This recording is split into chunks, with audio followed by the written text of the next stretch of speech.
discussion from yesterday.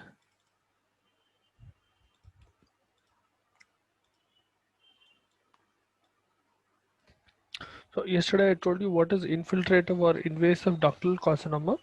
Today we'll continue with the other types of invasive carcinomas of the breast.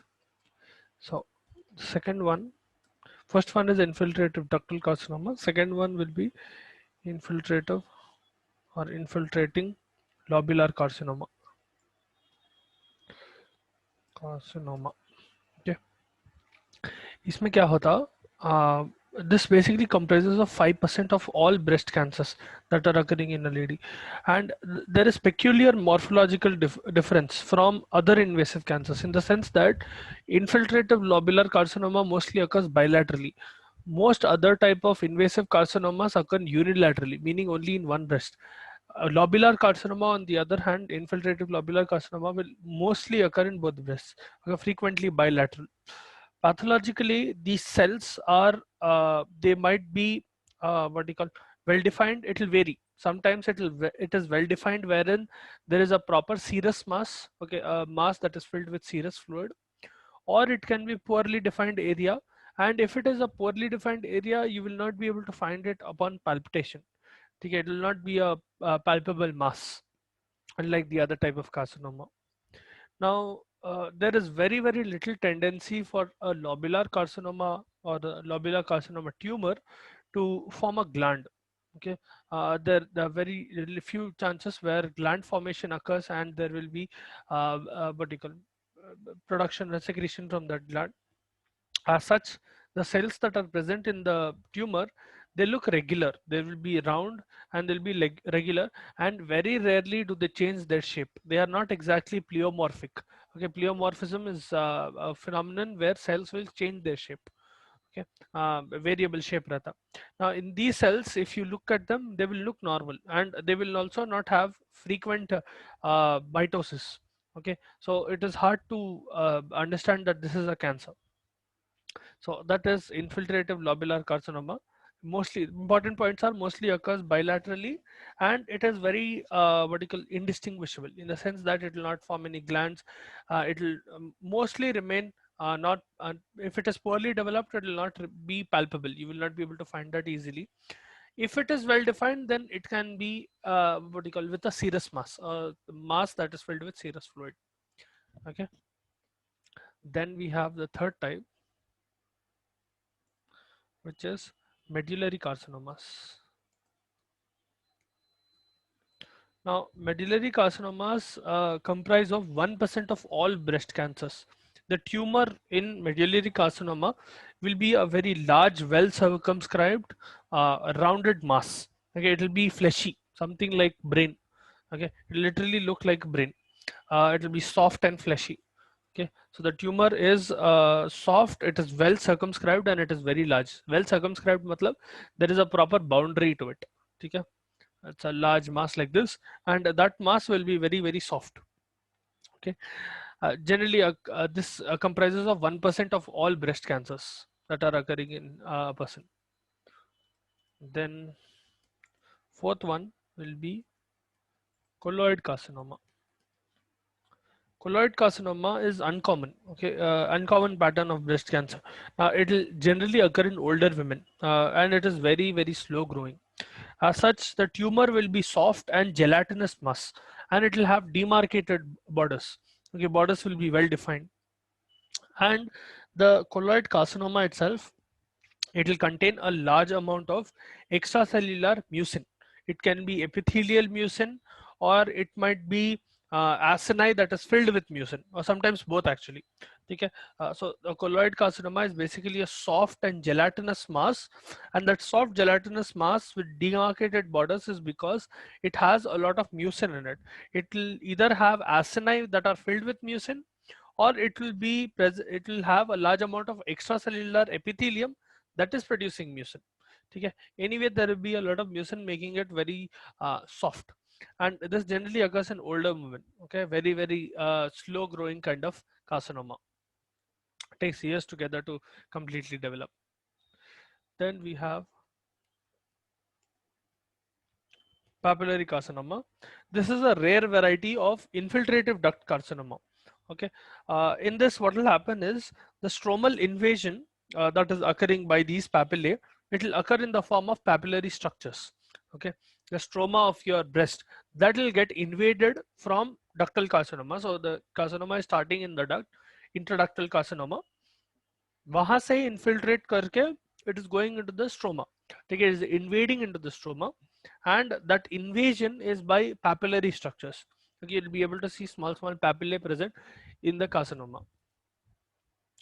Then the sixth type is tubular carcinoma. Now, tubular carcinoma is another uncommon variant of invasive ductal carcinoma. This also develops from invasive ductal carcinoma, and it has a fairly good prognosis. Okay. Now, as such, what you will see is that there will be a highly differentiated and orderly pattern. In the stroma itself, you will have a dense fibrous stroma in this case, and there will be proliferation of tubules. And tubules, there will be a single layer of tubules that are forming. So let's suppose this is the stroma. Okay.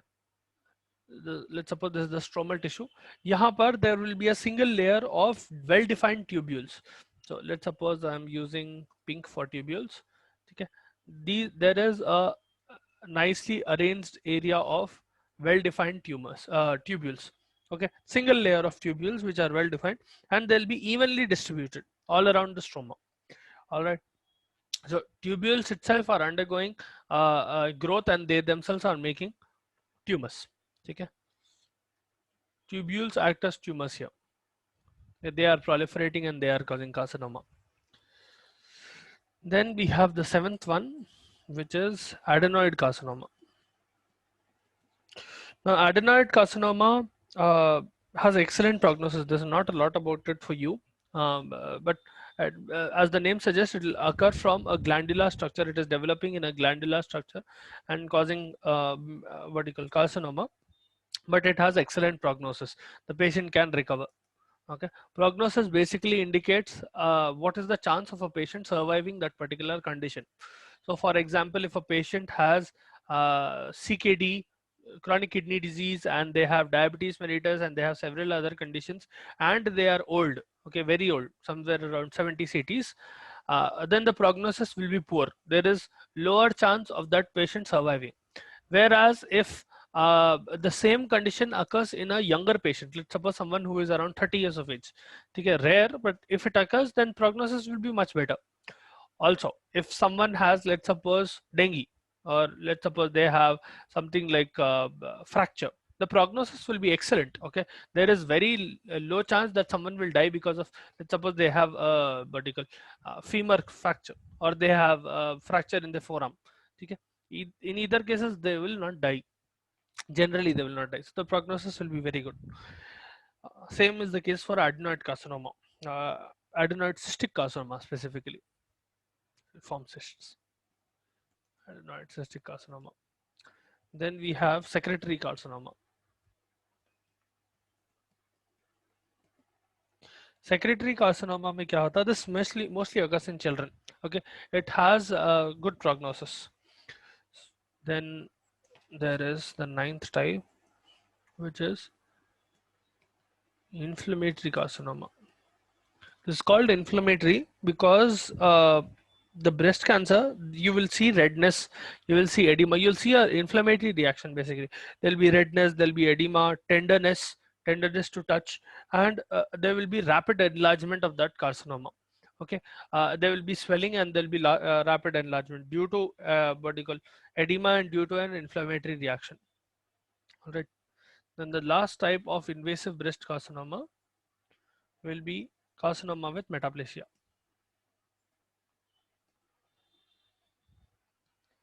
Okay, now this is a very rare kind of invasive ductal carcinoma. What happens is one cell will change its form, that is metaplasia. It is changing. So a squamous cell is becoming columnar, or columnar cell is becoming squamous. That is one way of defining metaplasia. Okay, cells are changing their forms to make a different type of cell. In this, it will start off as an invasive ductal carcinoma, where it is starting in the duct, and those cells which are involved in the ductal carcinoma, invasive ductal carcinoma, they will undergo metaplastic reactions. Okay, they will undergo metaplastic alterations, and there will be cellular change. All right. So these are all the types of invasive carcinomas. Then the last type is Paget's disease of the nipple. Disease. This is basically a eczema like reaction. Okay, eczema is a skin condition in which the skin will become very dry, scaly and crusty. So in this, what will happen is the same reaction, eczematoid lesion. Okay, eczema like lesion, I'm not sure whether you have been taught about eczema or not, but eczema generally skin pe hota hai, and the skin which is getting affected by eczema, that will become very dry and crusty. Okay, in this, what will happen is Paget's disease of nipple, eczematoid lesion will occur on the nipple. Okay, and the associated area, now it can be due to invasive or non-invasive ductal carcinoma. More often than not, it is invasive carcinoma, meaning it is developing from invasive carcinoma. Sometimes it can be associated with non-invasive carcinoma as well. Okay, the patient will already have either one of them, and they'll develop eczematoid lesions. Now, the nipple itself will have a very crusted, scaly and eczematoid lesion, as I told you. And the subareolar mass, which is present, will be palpable in 50% of the cases. Okay, so just write it down here. Eczematoid lesions on the nipple, which are scaly, okay, crusted, and in 50% of cases palpable. Okay, only in half of the cases you'll be able to palpitate. So specifically, there'll be a subareolar mass, and that subareolar mass will be palpable. Okay, palpable. I'll just write it here. Okay. Now, most of the patients who have a palpable mass, this palpable subareolar mass, उन लोगों के अंदर they will either already have infiltrative duct carcinoma, or if they do not have a what do you call, with those who do not have a palpable breast, they will subsequently develop intraductal carcinoma, wherein later on they are having that same problem. So I'll repeat that point again. In most patients, there will be a palpable mass. If the patients who have palpable mass, उन लोगों के अंदर they will already have infiltrative duct carcinoma. So infiltrative duct carcinoma से उनको palpable mass हो रहा. Okay, palpable mass itself occurs only in 50% of cases. They will have eczematoid lesions, nipple will become scaly and crusted, that is common. But subareolar mass, which is palpable, might only be present in 50% of the cases. In those 50%, almost all of them will have infiltrative duct carcinoma. If they do not have a palpable mass, that patient will generally later on develop intraductal carcinoma. Okay. Now, as I told you, the skin of the nipple will become crusted, it will become fissured. Okay, there will be fissures that appear. So literally, let's suppose as a fissures appear ho jate, cracks literally will appear, and it will become ulcerated. Sometimes what will happen is it will start oozing serosanguinous fluid. Serosanguinous fluid ka matlab ye hai, it is mixed, it's a mix of serum and it is a mixture of blood. उसको serosanguinous बोलते. So the nipple itself will become crusted, it will become fissured, there will be ulcerations, and it will be oozing serosanguinous fluid from these erosions. All right. Now, microscopically, there will be presence of Paget cells. Paget cells are special type of cells. They will occur either singly or in multiple clusters. Okay, Paget cells kya rehte hain? They will be larger than normal cells, and they will have a very clear cytosol. उन लोगों के अंदर there will not be a lot of material inside, glycogen and things like that will not be present, because of its cytosol or cytoplasm will appear clear, and nuclei will be hyperchromic. It will be extremely dark. Okay, more dark than normal. Right, that is the main difference between normal cell and Paget cell. Paget cells are vertical, they are larger than epidermal cell. They are some specialized type of cells. Okay, they will be larger than your epidermal cells, generally spherical in shape, and they will be hyperchromatic with cytoplasm which is clear. Okay, generally if you stain it with muciramine, muciramine is a dye, it will get stained positively. ठीक है, that is how you indicate whether Paget cells are present or not. ठीक है, so that is about breast cancer. Paget cells of Paget cell disease, Paget disease of nipple is the last part of your breast cancer. Now we'll start with CNS problems. I hope you understood till here.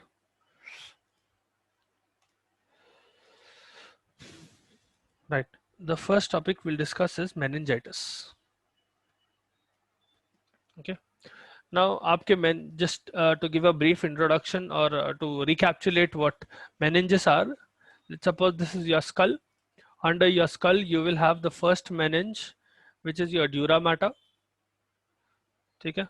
The durable layer. Then you have your arachnoid matter. Once again, you have your arachnoid matter like this, which will be what you call spread like a spider web. Then you have your pia mater. Pia mater will be like this. Okay? It will be in very close proximity to your brain. This pia mater. So this is your pia mater. This is your arachnoid matter. This is your dura mater, and this is the bone of your skull. Okay? अब in between your arachnoid matter and your pia matter, you will generally find a fluid. Okay? That fluid is CSF. Okay? If it's a normal healthy individual, you'll have enough amount of CSF flowing around in between your under your subarachnoid space, basically in your subarachnoid space. Okay? Any space which is under will be called sub. Any space which is called above it will be called epi. So this is epidural space. This is subdural space. Subdural space can also be told as epiarachnoid space. ठीक है, if you can understand. ये pia mater का epi generally use नहीं करते, but it is epiarachnoid space. ठीक है, in any case. So this is a small revision just so that you remember what is meningitis. Now meningitis can broadly categorized into two types, where depending on where it is occurring or which meninge it is involving. Agar it involves dura mater, specifically only dura mater, it will be called pachymeningitis. Okay, meningitis literally means inflammation of your meninges. Okay, layers of your meninges. Now it can be, if it involves only dura mater, then it will be called pachymeningitis. Okay, pachymeningitis is rare. Generally speaking, whenever you what do you call, in a hospital, if what do you call, on a case sheet, if a doctor writes meningitis, it generally refers to leptomeningitis. Leptomeningitis is when it involves pia arachnoid matter. If inflammation occurs in pia arachnoid matter, okay, combination जैसा होता, it is called leptomeningitis. Okay, if nothing is mentioned in the case sheet, only meningitis is written, then it will generally mean leptomeningitis. Agar pachymeningitis hai, then it will be written as pachymeningitis. Okay, specifically because lepto is much more common than pachymeningitis. Now infectious meningitis as such, you can have meningitis due to other reasons as well. Okay, cancer can cause meningitis, or you can have chemicals that are causing meningitis. But in this case, we'll specifically discuss about infective meningitis. You can have carcinomatous meningitis or chemical meningitis as well. Specifically, there'll be leptomeningitis due to a chemical or due to carcinoma. But in this case, we'll specifically discuss about infectious meningitis. Now, infectious meningitis में क्या है? It can be an infection because of three reasons, or it can be three different types of meningitis due to infection. So first one will be acute pyogenic, which is happening because of bacteria. It is an acute meningitic reaction. Or it can be acute lymphocytic meningitis. Acute lymphocytic will generally be aseptic kind or viral kind, mainly caused by viruses. Okay? Then there will be the third type, which is chronic. Now chronic can be either because of bacteria or it can be because of fungi.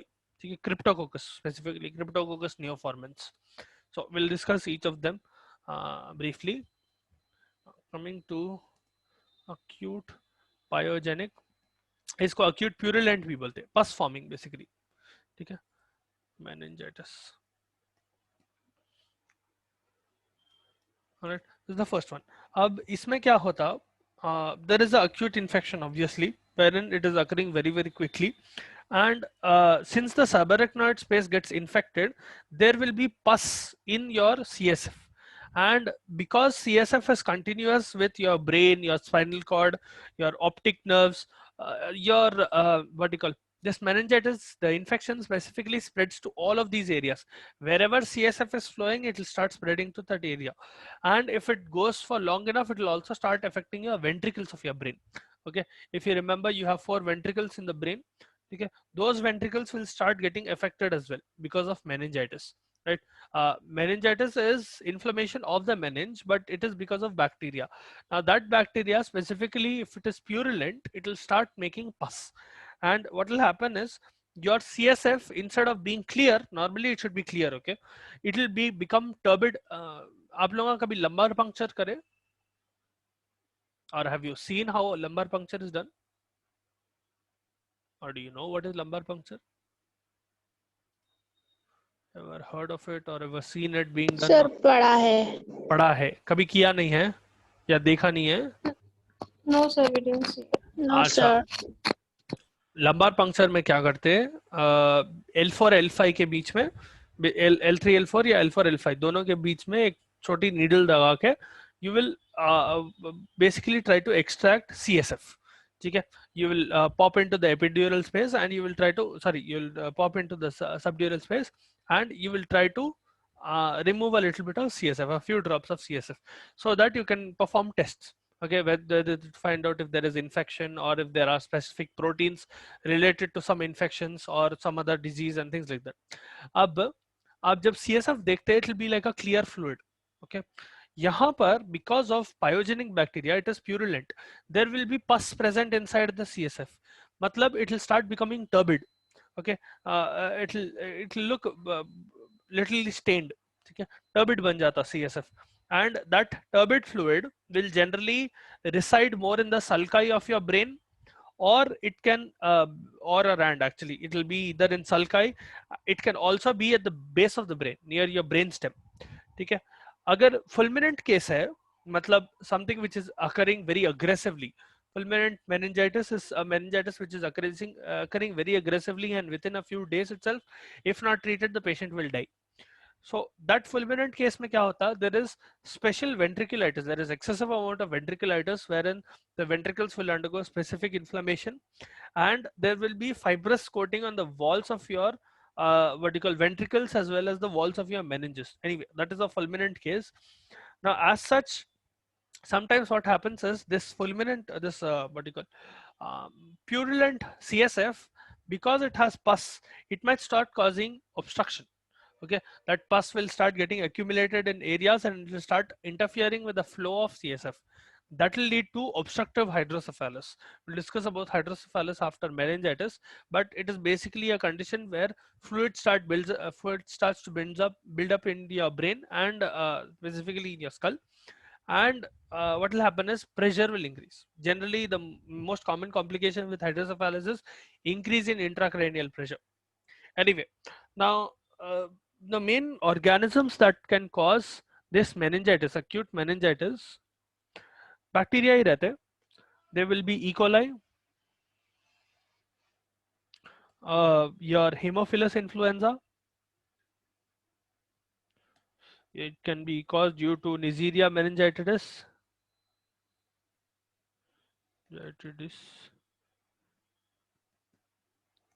Or it can be Streptococcus pneumonia. Okay, all of these organisms, they generally spread through hematogenous route. Okay, they are coming meaning the patient already has the infection of these bacteria and it is entering the blood and it is coming to the meninges. वैसा हो सकता है, या फिर adjacent areas, it can be a spinal cord infection wherein adjacent areas it is reaching the meninges and it is inflaming the meninges. या फिर it can be iatrogenic. Iatrogenic का मतलब when a doctor is performing a lumbar puncture or if they are performing an operation of the CNS, they are not sterilizing their equipment properly and it has these bacteria. whenever that equipment is coming in contact with your bodily layers, that infection is spreading. Those are the three main ways. या तो blood infections are which is more common, ठीक है?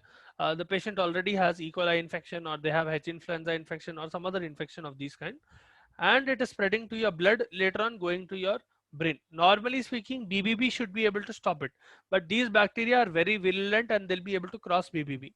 Okay, that is one cause.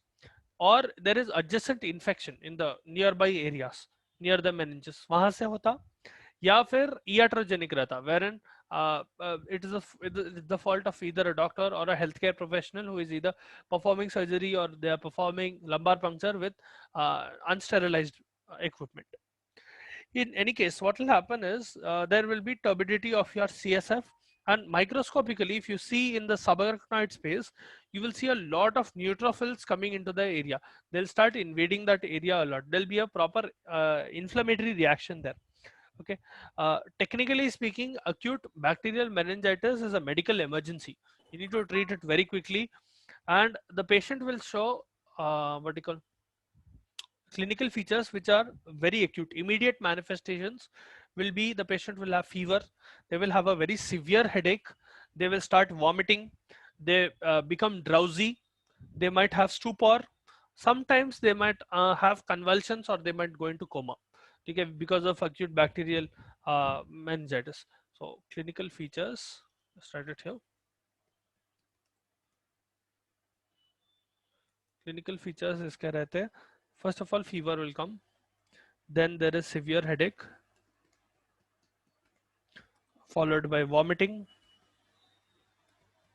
dizziness. Sometimes they might even have stupor. Stupor is they'll not be completely conscious. Okay, something like drowsiness, but stupor is something that happens after someone gets drunk. Okay, think of it as a complex between drowsiness and dizziness, but they are able to understand you, but they are not completely able to remain conscious. Okay, sometimes it will lead to convulsions and coma. Okay, if not treated in time, it will lead to death. Now, as such, one of the most important signs of meningitis will be neck stiffness. Okay, specifically, what happens is the patient, whenever they are trying to tilt their head forward, there will be a lot of pain and there will be stiffness of their neck. They will not be able to tilt their head. They'll not be able to drop their head in forward motion, or they'll not be able to move their head anteriorly in the front of their body. This is thought to be because meninges, whenever they inflame, what will happen is your neck muscles will stiffen, because this pain will be so intensive that your neck muscles will basically prevent you from moving the neck. Okay, that is thought to be the reason for neck stiffness. Whenever meninges are inflaming, that inflamed meninge will be obviously very painful. तो क्या होता, आपके जो अतराफ के नेक के muscles रहते हैं, they will undergo stiffness. This is a protective rebound mechanism wherein your muscles are preventing you from moving that area. ठीक है, let's suppose आपका wrist sprain हो गया, ठीक है, generally your forearm muscles and the associated muscles around them, they will become very stiff. ठीक है, this is so that you do not move that vertical area. ठीक है, the same occurs in your neck because of meningitis. Now, coming to the next type of meningitis, I hope ये समझ में आया what is acute bacterial meningitis or acute pyogenic meningitis. Now, the next type will be acute lymphocytic meningitis. This is viral. इसको viral या aseptic भी बोलते हैं, ठीक है. Now, generally speaking, this is aseptic because it is caused by viruses. It will mainly occur in children and young adults. Okay, more common in children and young adults. The causative agents will be enterovirus, echovirus. Ever heard of echovirus? Echovirus is basically, इसका full form है enteric cytopathic human orphan. Okay, special type of virus. We will not get into the details of it. If you know about it, it is fine. If you don't know, it's fine. Coxsackie virus. Coxsackie virus is something that we discussed in endocarditis that can cause endocarditis. Then Ebola virus, EBV, your herpes simplex virus, specifically herpes simplex virus 2. ठीक है, arboviruses, arthropod bite viruses, उन लोगों को arbo viruses बोलते हैं, arbo viruses. ठीक है, arbo viruses में आता है आपका जिका या chikungunya, yellow fever, West Nile fever, dengue, वो पूरे आर्बो वायरसेस बोलते हैं। ठीक है, and HIV, all of these can lead to viral aseptic meningitis. ठीक है, नाउ ये acute viral meningitis का problem ये है कि in some cases there will be slight swelling of the brain, but some patients will not show any distinguishable symptoms altogether. ठीक है, there will be no distinctive changes at all, so it is very hard to diagnose and very hard to treat as well. ठीक है, there might be mild infiltration of the lymphocytes, but other than that there will be no specific symptoms, no distinctive changes as such. The matlab to distinguish between bacterial and viral, okay, until and unless you are performing what you call, you're checking the CSF, you will not be able to understand. The same symptoms of meningitis will occur where the patient will have headache, stiff neck, they might have seizures. Another important symptom of meningitis is light sensitivity. Their eyes will become very sensitive to light. Okay, there will be fever, the patient might have nausea and vomiting, but other than that there is no specific symptom. Now, as such, acute viral meningitis is not a medical emergency. It is a self-limiting disease. उसका मतलब क्या है? If you just give normal treatment, sometimes even without treatment, the patient will get better. Sometimes you need to give treatment, but there is no long-lasting effect. Okay, there will be no long-lasting damage. Such diseases are called self-limiting diseases. Okay, it will be very short, 7 to 10 days, and the patient will be cured, and there will be no complications as such. The recovery will be complete, and complications will not occur. Then there is chronic meningitis. We'll discuss chronic meningitis tomorrow. Okay, chronic meningitis. We'll also do encephalitis and hydrocephalus tomorrow. Hope you understood this.